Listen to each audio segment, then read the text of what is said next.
Ladies and gentlemen, welcome to the Business TV show. My name is Jordan Kensington, an entrepreneur with over 20 years experience in launching businesses worldwide. And today we're joined by another very successful entrepreneur and founder. He's the founder of one of the biggest sports brands in the world, Reebok. Ladies and gentlemen, welcome Joe Foster. Joe Foster, how are you? I'm fine. Thank you, Jordan. And I'm pleased to join your show today. Thank you very much. Welcome to the show. So what we're going to do, Joe, is we're going to go all the way back to the very start. Let's go with the name Reebok. How did that name come about, and what does Reebok mean? Okay.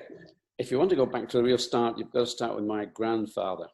Yes. And that's 1895. Yes. In 1895, he set up his company, J.W. Foster. He made himself in 1895 a pair of spike running shoes. They were something new. It may have been the absolute invention, or it may have been just a pioneer of that shoe. But he started there, and he had great foresight. He was great with knowing how to influence his brand. And he did that by giving his shoes to leading athletes. And so in 1904, he got 3 world records by Alf Shrub running in one event in Glasgow. But we really got to move forward to the 1920s. That was his belle epoque. We'd gone through World War II, where, of course, you don't make much progress making running shoes. But in the 1920s, he was to make shoes for people like Eric Liddell and Harold Abrahams, as well as Lord Burleigh, who were immortalized in the film Chariots of Fire. So during the 1920s, lots of gold medals, lots of Olympic athletes shod in his shoes. Then we come to 1933, and unfortunately, at the very young age of 53, he died. I was born in 1935, and I was born on his birthday, which is why I'm called after him. I've got the same name, Joe Foster. But in that, by 1933, he had 2 sons, my father, my uncle, and they were then running the company. Okay, if we go forward again, it's in 1948 when my brother Jeff joined the company, J.W. Foster and Sons, as it was called then, and in 1952, when I joined the company. 1 year later, 1953, both of us were away doing national service. So we were away for 2 years. We came back, and we came back to what we saw was a failing company. We had stepped away from the family. We'd had 2 years doing different things. And coming back, Jeff had been in Germany. He'd seen Adidas and Puma. They were growing well, and there was something different, something new. So we came back to a company which was still making the same shoes they'd been making in the 1920s, 30s, 40s, and now in the late 1950s, mid-1950s, I suppose, they were making the same shoes. Unfortunately, like Adi Dassler and his brother Rudy, they didn't get on at all. Rudy left the Dassler company and set up his own Puma company, whereas neither my father nor my uncle moved away from what was a living. And that's all it had become, a living to them.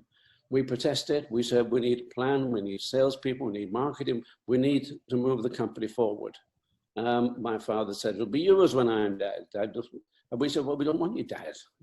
Dad, we don't want you dead. That's not, what we want though, is to do something with the company. Otherwise, this company will die. They didn't listen. By 1958, Jeff and myself now come to your question. And that is, we left the company to set up our own company. And we started in 1958 with the name Mercury Sports Footwear.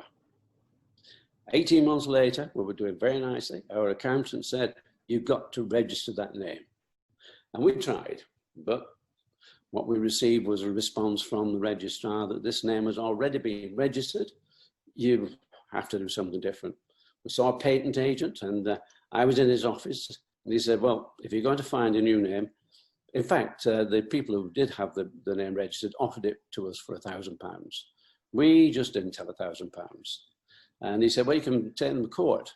And I said, how much will that cost? He said, £1,000. So, no, there was no way. We had to come, we had to find ourselves a new name. But he said, don't bring me one name, we need about 10. If we've got pushes through the register, we've got to make sure that we have a name that we can register. If we go one at a time, we may be here a long time before you have a name. So he pointed through a window, it was a very nice day, and he pointed to a sign, Kodak. And I said, why Kodak? And he said, well, it's a made up name. It doesn't mean anything. So nobody can claim they own it. Right. So I went back, we all sit down, we go through all the names, birds, animals, you name it. But in 1943, when I was 8, I actually won a race. And in winning the race, I also won a dictionary. The dictionary was a Webster's dictionary, which was an American dictionary. I don't know how American dictionaries came during the war to be given as prizes, but that was it. So I'm sitting down, I'm looking through the dictionary because I like something to start with letter R. I felt it was a strong letter. Excuse me, I'm just thumbing through this and I come across Reebok, hard to believe, B-O-K, a small South African gazelle. So that's where the name came from. And as it happens, when I went back to the patent agent and said, look, we need this one. We've got to be in love with this name because we've got to be passionate about what we're doing. And it so happened it was the only name that came clear. However, the registrar said, you can only go in Part B of the register. We said, what's that? Well, he said, if somebody comes to me and says, I'm making shoes out of Reebok skin, I can't stop them. However, 20 years later, the registrar came back again and said, we've moved you to Part 1, the A section. Oh, he said, because now everybody knows that Reebok is a shoe. That is an amazing, I guarantee you there will be so many people around the world who wear Reebok that will never have known. I mean, this is one of the brands, fashion brands that we own, Deschavelle, a luxury fashion brand. And it kind of reminds me of how we registered Deschavelle and trademarked it and came through that story. But it's incredible, the stories behind names. Now, Joe, as you said, you were born in 1935, and obviously your granddad had already done a legacy with his shoe brand and with the sports and running industry. What I want to know is, while you were growing up, did you feel that you had that entrepreneurial spirit in you? Because obviously you went off and did loads of different things before you came back to see the company as a falling company, and you decided to let's do something about this company. But whilst you were growing up as a teenager or into your 20s, did you have that burning spirit to become an entrepreneur? Well, certainly if you talk about being young, I probably didn't even understand the word or even know it existed. I think it's well into the language now, but even when we went to the forces, we came back out, we came to see a failing company. What we saw was sad, was failing. We didn't see that this was the time to be entrepreneurs or do something. We had to do something. We had to make a move. Now, whether that spirit was there all the time, I guess what was there was that we were young, we were indestructible. And being indestructible, we could just do anything we wanted. And we knew that we had to leave. And so we left with no money, very little anyway, just enough to buy second-hand machinery and rent a very old building. But I guess that when you do that, you think, now we can win. Now we can do it because there's nobody to stop us. Fantastic. And now, Joe, the company became so big that at one stage, 60% of Americans who were wearing any kind of sports gear had Reebok as their number one, and he also moved into Europe and the rest of the world. My question to you is, why did you decide to have that strong connection with Bolton? Bolton is kind of like where the brand was born and bred, and you decided, unlike many big companies, to stay grounded to where you came from, launching sponsoring the Bolton football team, and then also sponsoring the stadium. At one point, it was Reebok Stadium there, Bolton.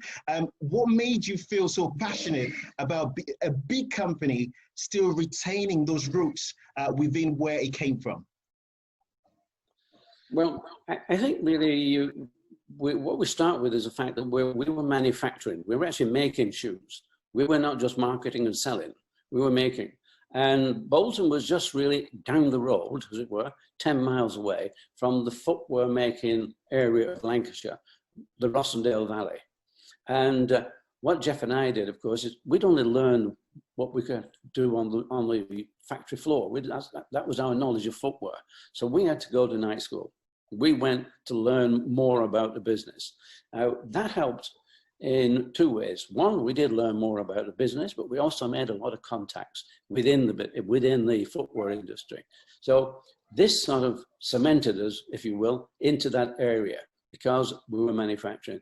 It wasn't until years later, and it starts off because I knew that when we move over from manufacturing, we move to marketing. And what is your market? How big is your market? Well, the UK is not a big market for running shoes. Certainly it wasn't then. And being in that side of the business, we were too late for soccer or football boots. That had been taken by Adidas. Although grandfather, in his day, he supplied 96 teams of all the leagues that you can mention in the UK with training shoes, and a lot of them with boots. So, but I say, father and uncle, it was just a living for them. So they were just making whatever business came in. So we were still manufacturing, and I knew the bigger market was America. So in 1968, I took the first trip to America. It was supported by the government. They would pay our airfare. They'd pay for a stand at the NSGA show in America, which is the National Sporting Goods Association of America, and that's in Chicago. And in February, it's very cold, I can tell you. But I went there with a friend, and we exhibited. Okay, I got a lot of people who loved the shoes, but the Americans said, where do we buy it from? And I said, England. And they were saying, New England? No, not New England. England, across the water. Oh, look, when you get a distributor over here, we can make them available. Love to buy your shoes. So that was the first lesson. The first lesson was I needed to get product to America. I needed someone to distribute. And it took me until 1979. And at 1979, we just developed a running shoe for the running shoe market. And that running shoe market had been driven by, excuse me, Runner's World. And Runner's World was a Bible in America. Everybody read it. And the running market in America was growing fantastically. Nike grew on the back of what Runner's World were doing. And it did their company a tremendous amount of good. So I knew if we could get into Runner's World, we could get the key. And we needed the key in order to get a distributor, because I had 6 attempts at trying to find a distributor, and they didn't have enough clout, as it were. They didn't have what it took to get into the market. They needed a good shoe. They needed something where people would come and buy it. And when we made this shoe, made it for the Commonwealth Games in Edmonton for 78, and it did really, really well. So by 79, I was exhibiting that shoe at the NSGA show. Paul Fireman, he said, I'd love to be your distributor. I also got an offer from Kmart. Kmart wanted to buy 25,000 pairs of shoes, our factory. That was about 6 months work for our factory. But we knew if we got the market, we had to find more production. We also knew we had to get a better price because shoes were now starting to come out of the Far East. So both those things I had in mind, and I had barter who would help with manufacturing, and I was also talking to some South Korean people who could manufacture at a better price. So we're ready for that. But 25,000 pairs, I didn't feel that was my man. So it was Paul Fireman. And Paul Fireman said, Joe, we need a 5-star shoe though if we're going to go anywhere. And I said, look, Paul, I'm sure we've got it. We've just got to wait now till Runners World bring out the shoe edition, and this was going to be in August. So a lot of things happened in between February and August. But by the time August comes along, I'm talking to Paul Fireman early in the morning and said, Paul, go and get us a Running World magazine from one of the kiosks. It must be out today. He did. And an hour later, he came back to me and said, Joe, we've got a 5-star in Aztec. And also, your other 2 shoes, they also got 5 stars. So we got 3 5-star shoes. And that was the beginning of the launch in the USA. That's amazing. It just sounds incredible. It feels like a film. At that point in your journey, there must have been. You mentioned Adidas. There must have been some challenges that you would have had to face. What would you say was one of the biggest challenges you faced expanding the company? You talked about distribution, trying to get distribution. After you secure distribution and the company now became a little bit successful, what were the challenges you faced at that point? Because obviously the competitors and the other brands were not going to lie down for Reebok to just cross over. What kind of competition did you face at that point when the success arrived? Well, I think the main problem that came up, we were doing well selling running shoes in America. It was taken up very nicely. But whilst Paul Fireman, he had a business which he closed his business and he decided he would just concentrate on Reebok.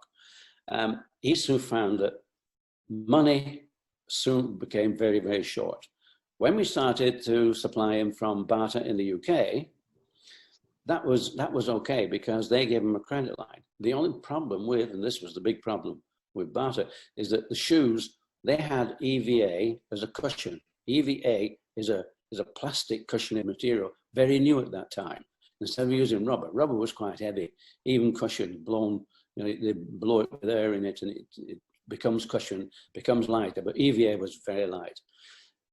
Bata, a very big company, so big they had their own rubber factory. And so they decided they would make the EVA themselves.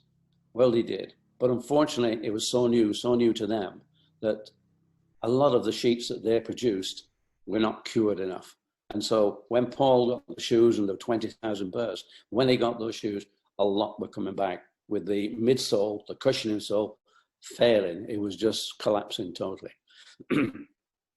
It so happened that he ended up not paying for any of those shoes because he just had to give more away and sending them back or doing whatever wouldn't work.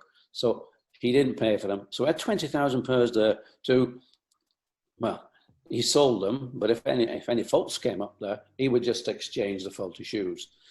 Meanwhile, we were working with South Korea, and South Korea was coming on, but with South Korea, you didn't get a credit line. If you wanted to buy from South Korea, you had to put up a letter of credit, which means you were to have the money, or your bank had to be ready to lend you the money. And of course, with not much of a track record, we're only new on the market as far as Reebok were concerned. So getting hold of money, that was the number one big problem. So first problem was shoes failing. Second problem was how do you grow in America unless you've got a good credit line? And this is where Stephen Rubin came in. We met a few people, but Stephen Rubin, he was Pentland Industries, which is the UK, and one of his companies was called ASCO, Associated Shoe Company, and they worked out of Hong Kong, and their primary job was to source product for companies in the UK, essentially in the UK, because as it was Stephen Rubin, Stephen thought that he could have Reebok help him get to some of the big accounts in America as well. Paul wouldn't have anything to do with that. He said, no, we're Reebok. That's it. But that's where he got the money from. The other thing that happened here is that down in California, we had Angel Martinez. He was a tech rep. And the tech rep just went around just checking that the retailers knew what was doing when they were selling a shoe, pointing out the good things. But living in LA, his wife, Frankie, she was going to these aerobic classes with her girlfriends. And they were coming back and they were really hyped. They were fantastic. And Arnold got a bit interested and said, can I come down and see what this is about? So yes, he went down there and he saw the instructor. she was wearing a pair of running shoes, and few of the girls in the class were wearing running shoes. The rest didn't have any shoes on. He had a light bulb moment there where he thought, well, why don't we produce a glove-like shoe just for aerobics? And that was the beginning of freestyle. Paul didn't want to know at first, because what's aerobics? There's a few girls dancing in in Los Angeles. But Arnold went round his back and managed to get production to supply him with 200 pairs of shoes, which he let the instructors have and a few of the girls. And that was the start. With glove leather, it wasn't too clever because it would rip apart very quickly. But quite soon, we managed to get a soft leather from the tanners, which was much more substance. Glove leather is only 1 millimeter thick, so you can imagine that's not much. And it does tear just like a piece of paper. However, we got the leather right. And what we found then is that Reebok, we've been on the market a couple of years, a bit more, in running and doing very well. But we're not a big company. We were not seen like Nike and Adidas as male and sweaty. All of a sudden, we became the woman's sports shoe company. We were this nice company producing this wonderful soft product that women liked. And it just went, apart from Jane Fonda wearing them in her videos and all the girls wearing them, it became such a unique shoe that suddenly all the women wanted to wear them, not just for aerobics, but on the street. And so that's where the company, that's when it really grew. And it grew from $9 million to $30 million to $90 million, $300 million, and then $900 million in successive years. And by the time I retired at the end of 89, we were about $3.5 billion. That's amazing. That is absolutely that's a history lesson, Joe. You mentioned Pentland. We did a partnership with Pentland in 2008 for a shoe through Foot Locker. We worked with Pentland, and they acquired loads of brands as well. The partnership was with Kickers, the brand Kickers that they acquired. But I wanted to talk to you about Adidas. At what point did you decide to let Adidas in terms of, and how did that work in terms of Adidas buying in Reebok or investing in Reebok? How did that all come about? Was that something that you wanted to do, or was that something that you had an offer that you couldn't say no? Well, I was no longer part of the company, a working part of the company by then. At the end of 1989, I decided we got so big, we were becoming a numbers company. And I've been more hands-on. I've been in building the company was the real good thing for me. I'm taking, say, a flight every 2 weeks around the world, 35,000 feet. I am met at the airport by a limousine. I'm taken in a limousine to hotels, meeting with people, we're just talking. And I go back to the airport and I'm back on another plane. Should I say, the fight, the pleasure, the challenge was no longer there. And we had now people coming in the company who were probably used to dealing with groceries, the volumes, it's just numbers. I mean, we were producing 5 million pairs a month, and that's a tremendous amount. As far as the UK is concerned, it was 15 million flags out, because there's a flag on each shoe and a flag on the box. So all those Union Jacks were going around the world at that point, and so was I. But I decided it was time to move out, step back. And so I retired from any full-time role in the company. And it took until 2005. The company seemed to be doing all right, but I think it did stagnate quite a bit towards the end of the 90s and into 2000. And I don't think it was going too far. So that decision was taken when I was away from the company. And let's talk about the the landscape now. Obviously, the landscape has changed now with social media and launching brands now. If you were to launch a sports brand in this era, how would you do it? Well, right now, I mean, it's always difficult to think back. I know what I did when I was 25, 23. I know then what we did.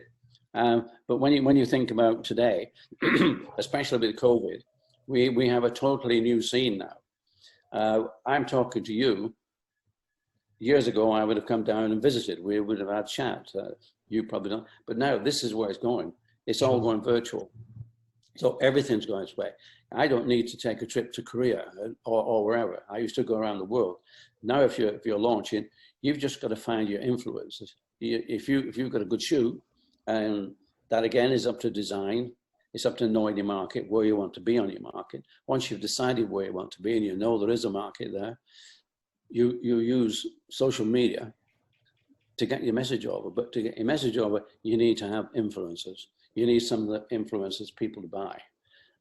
We do know that retail, that the shops now, the main street is now dying. And it's going to keep that. It's a bit of entertainment. Big towns, big cities, London, Manchester, the big cities will still have a nice centre that you go to, and there will be people selling product there. But a lot of the small towns now, you just need to see them, and the retail is dying. Now, okay, what the retail did, the retail was your window. It gave people a view to see your product. Now, this is becoming the window. Social media, I mean, you can sell anything now on televisions, on whatever. So this is where it's going.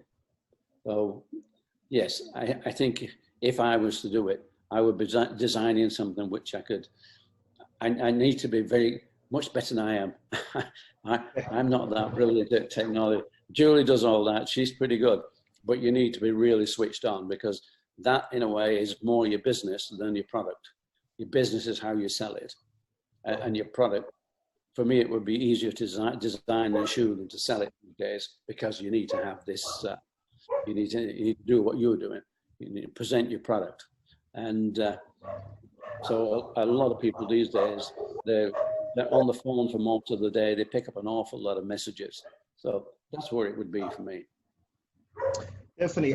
And entrepreneurs, one thing they struggle is to have a perfect family work balance. How do you manage to, and especially whilst you were at the helm of Reebok, how do you manage to keep that family work balance? It wasn't very good. It wasn't very good because we used to buy from the Far East, and the major market was America. So you're up very early in the morning to talk to the Far East, and you're staying very late at night to talk to America. That was the big problem. And so in between, yes, we did get some nice social life, but in those early days, it was difficult. It was better on the later days when I was just doing international, and we had all the stars coming to Monte Carlo, and we could go to Monte Carlo for the pro celebrity tennis. Those were some very glamorous days. So the family enjoyed that. But in those early days, very difficult. Fantastic. Now today, 2020, you can still literally see Reebok everywhere in the world. I mean, I'm sure when you're traveling through airports, when you're going through places, sometimes, I remember even 2 days ago, my wife had a Reebok shorts. So Reebok is still a brand you see all across the world. Now, as the founder of the brand, knowing the history, knowing how much work you put into it, knowing the origins of the name, how does it feel years after when you go into places and you see people wearing your invention per se? Because how does that make you feel? Well, I probably feel better about it now than I maybe did when I retired 30 years ago, because when you're building the brand, you're taking step by step, and you just absorb it. Step by step, you absorb it. You absorb it. Now, but I can look back now, and I do often think, how did we do that? How did we do it? What happened? I think, I was going on I was on flights probably once a week at least. It did ease off quite a bit, but I was flying somewhere. I was going meeting people, and this growth comes slowly. You go through a lot of agonies, but as the growth comes, you absorb it. And so, a few moments when we sponsored the football team, when we became the #1 sports brand in the world, when we overtook Nike and Adidas. I mean, those are great feelings. And now I look back on that, and yes, it really is a good feeling. And it's nice to see it. It really is. And again, I write a book, and it puts a lot of this into words, a lot of feelings into words that you don't realize when you grow. But I mean, it is fantastic to look back on it. Yes. Talking about your book, it's The Shoemaker. How did it feel writing that book? And for readers and upcoming entrepreneurs and entrepreneurs all around the world who will watch this interview, read the interview, and want to, emulate you, what do you think this book can teach them?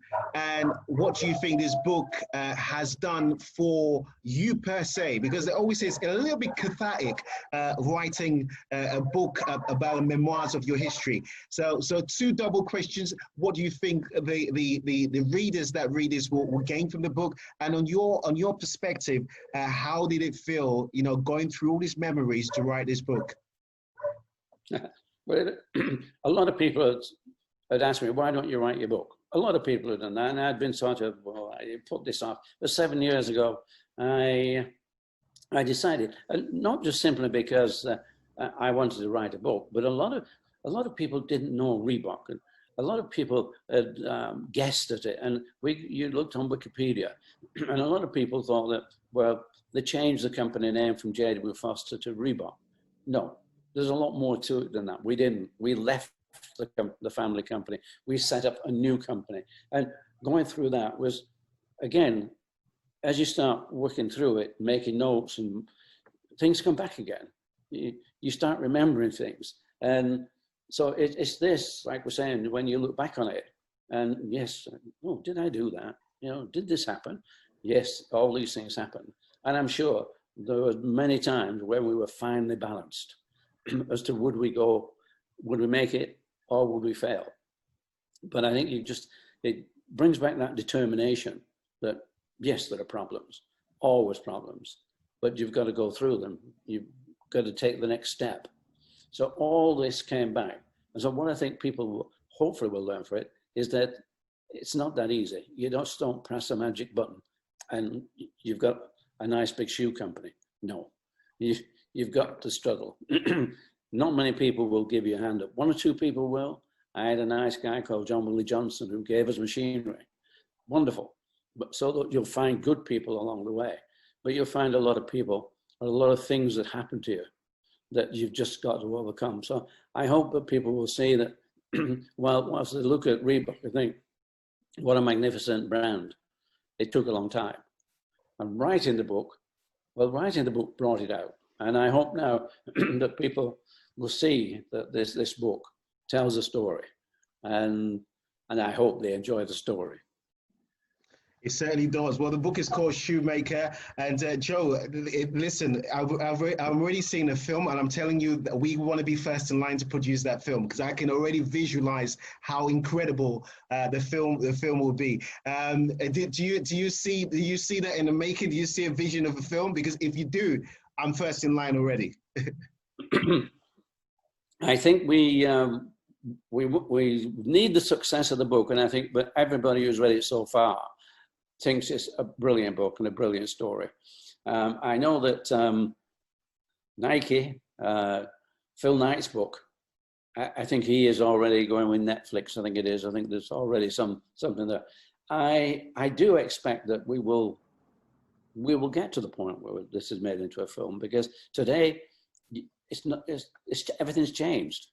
So you can't just repeat what I did, but seeing what I did, will be incredible. I mean, I did have some incredible moments, I must admit, some fantastic moments. And I think they probably would make a good film. Fantastic. Well, we're gonna talk about that at some stage because I'm definitely in for that. Now we want to play a game. We do this with all the entrepreneurs that come on the show. It's very simple. It's called Top Five. It's to get to know the top five people that have inspired you and top five things that you like. So the first top five I want to give you is top five global brands who you respect apart from Reebok. It could be from any era. So brands that you think have really stood the test of time apart from Reebok. Top five. Seen the test of time. Well, one that hasn't yet seen the test of time, but I would pick Tesla. I think that they have brought something to this world, incredibly so. Other brands. Who? Oh, yeah. Julie suggests I say Gymshark, but Gymshark again, an early new company.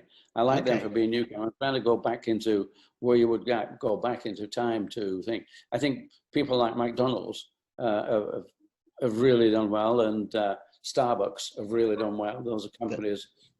That's service good. Companies, but that's good enough. Good. The next one, I'll limit it to three.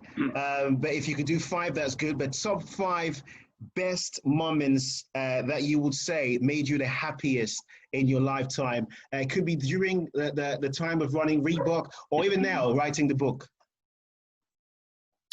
Well, writing the book, I think, has become number one, indeed. But I mean, one of the best moments in my life would be when Reebok became the number one sports brand. I thought that was fantastic. The other moments were when we were actually part of the Monte Carlo Pro Celebrity tennis tournament, which was in the aid of Princess Grace Foundation. I met some of the very nice people there, John Forsyth, people like that. We had a lot of people who, Roger Moore, Sean Connery. So those moments have got to be fairly precious, being able to meet people like that. And it was great to just be in that group of people for a period of time, maybe 3-4 years, and be able to step out of it, because that way I can appreciate it. I think if I had stayed in that company, you don't know. But so yeah, I mean, those were great moments. And there were many moments when Reebok won things, succeeded. When Chang and Arantxa Sanchez, they both won the French Open. I forget the day, but that was a fantastic moment again. Fantastic. Finish the line, I am proud of my legacy because we achieved what we set out to do. Thank you very much, Joe Foster, founder of Reebok, and the book Shoemaker is out now. Thank you for joining us on this week's The Business TV show. And I'm looking forward to you being on the set of the film, The Shoemaker, because it's got to happen. We've got to make it happen, Joe. We have to make it happen. Okay. Yes, well, I'm sure you keep in touch with Julie. She does all the hard the business side of things. Fantastic. Take care, Joe, and my regards to Julie as well. Take care. Take care to you as well, Jordan. It's been lovely speaking to you. Been a pleasure. Thank you. Thank you. Bye-bye.